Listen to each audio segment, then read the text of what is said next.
Here's a question from Cat Sheba. When I pause the video to take a snapshot, it's always blurry. Let's take a look at that situation.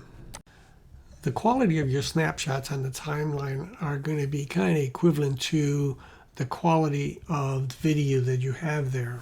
And what I mean by that is in your preferences on performance, if you've got proxy files turned on and you have it set to some lower quality to make your editing experience smoother, then that's what you're going to be snapping pictures of.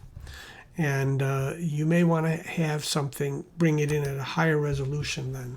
So if you bring in a file right here, we'll bring this one in, and it says you want to create a proxy file. If I say yes, I will get an HD video quality down here, which can be even further degraded. If you say yes, then you'll watch a little blue circle here as it creates the proxy file, and that's what ends up on your timeline. So you would want to say no if you have the computing power. Now when you drop this down and your project settings, of course, becomes whatever the highest resolution you drop down there.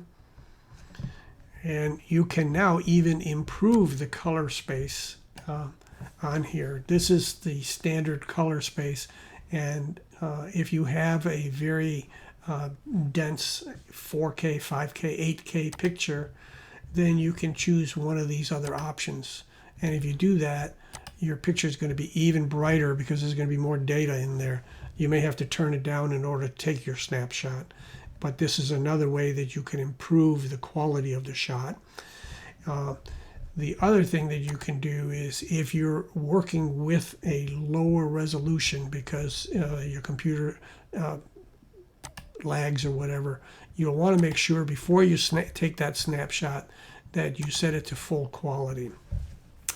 This is going to give you the densest picture that you can possibly get. Dense by what I mean is the most data. So this may not be something that you, and let's take this off and then we'll drop this in right here next to that.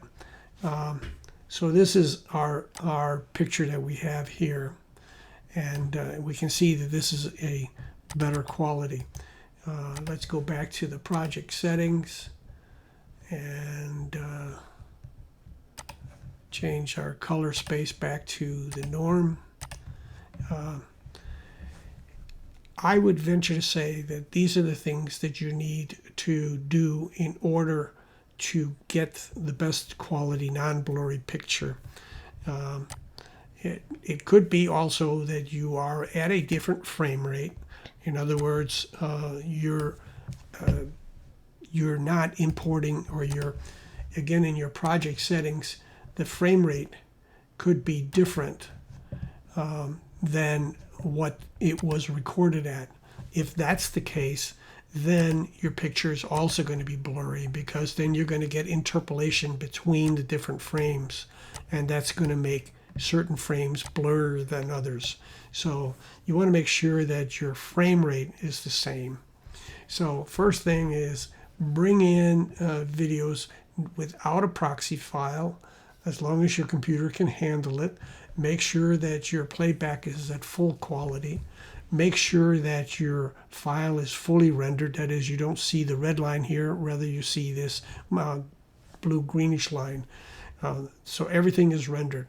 And if it still is blurry, make sure that your frame rate matches the frame rate at which the film was shot, and potentially go into the project settings for the purposes of taking the shot, and in projects, change your color space to one of these much higher. If I go here, it's going to be super bright, and that's because there's lots of data in there. Now I could do color correction on this later, but that's not what this video is about. So those are my tips for getting the best quality.